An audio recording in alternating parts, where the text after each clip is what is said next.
Hey guys, Caitlin with Gravel here, and we are in Paris, France during the Olympics. It's so awesome to be here, but today's video is actually about the Sony FX3 and why 3 years later I would happily buy this camera again. We're gonna go over all the points that make me feel so passionate about this camera while seeing beautiful Paris. As always, this video is not sponsored at all by Sony or any of the brands that we talk about. It's sponsored by Gravel Travel, so go check out our products. They're pretty epic and make your travels a lot easier.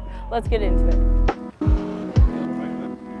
Sorry to get in the way of these amazing views over here, but my first point about the FX3 is the portability. I mean, literally, I'm able to carry this with like 2 more lenses in a bag during my travels and not get completely weighed down by it. Also, like ergonomically, it's just so fun to carry. It's literally a rectangular box, and I used to shoot on the Blackmagic Pocket 4K, and of course that thing cannot fit in any person's pocket. Doesn't matter, you'd have to be like literally a giant. And that thing was horrible to travel with. The FX3 is a camera that I actually want to use, so for me, it's a huge winner on the portability mark. And when you're traveling, you want something you can just literally throw in your bag, pull out as easy as this, and this camera completely fits that bill. So this is a casual look at what Paris is like during the Olympics right now. This is honestly though the most people I've seen. Unless you're around like the event areas, that's where all the other people are. It's actually been pretty chill on the main streets. One of the coolest parts about this camera is it can be as small as this, even smaller with smaller lens, but it also can be built out to be an actual cinema rig. We know that they've shot movies on the FX3, and for myself, that's something I definitely use it for. I keep it on travel as run and gun as humanly possible with a Peak Design little quick strap that I can throw over. And then when I go to shoot like actual video jobs, I rig this thing out to look as big and as expensive as the job is, or I keep it as lean and ready to run and gun as humanly possible. So it's pretty great because it's a very dynamic camera. Now you've probably noticed the major points I've been making are not that it's 4K, can shoot 120 frames per second, all that stuff. Those things are amazing, but if you own or are interested in this camera, you probably know all about that. This is from someone who's been shooting with it for the last 3 years straight and is absolutely still in love with the camera. Obviously, S-Log is amazing, Cinetone, all of those things. Color correcting is a breeze. File management is amazing with all of the different codecs. Obviously shooting 10-bit and getting 15 stops of dynamic range. All of those things I absolutely love and I can't live without at this point. When you're trying to film a video and this is happening.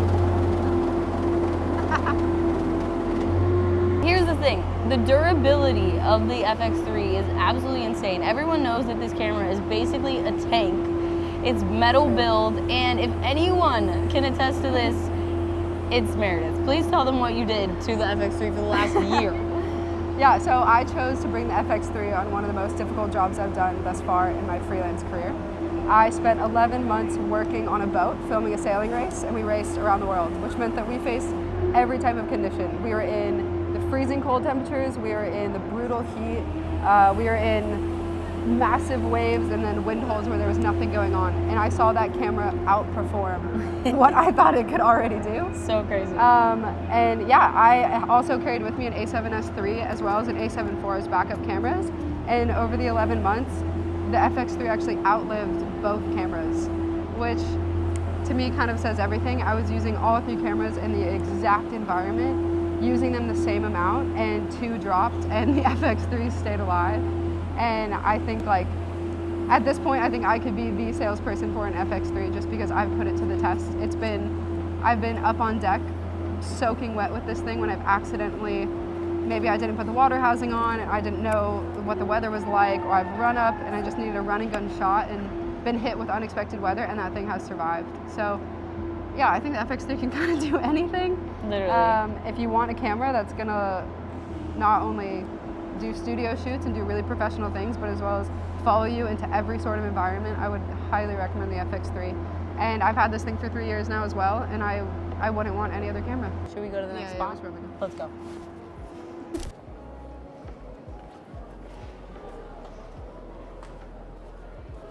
Two things I would want to add to this camera would be internal NDs, which we know everyone wants, but it's such a small form factor that it would be hard to do. And the next thing would be internal RAW recording, like the Blackmagic Pocket Cinema cameras. If it was RAW, that would just like literally send it right over the edge, right over. So, you know, we can dream. Another reason why I love the FX3 is for many years, the FX3 before it was released was the dream camera. I shot on the A7S II for a really long time, and I ended up selling it to get the Blackmagic Pocket Cinema camera, such a long name, 4K, and I loved it for the absolute like insane color, image, RAW, being able to edit on DaVinci and stuff. But then when the FX3 came out, it was literally everything that did other than raw video in an even smaller package, in a tank of a build. And the Blackmagic Pocket Cinema camera, that build is horrible. Like, it's plastic. It's also like a really weird wide rectangle that's not fun to shoot on. Whereas this one, like, you can seriously build it out into a rig that feels very good for, you know, a 12-hour day or 17 days straight on set. That's literally something I've done before, so it's pretty epic. Thank you so much for watching this video. I hope you found some of these points to be useful from someone who's been using this camera for over 3 years.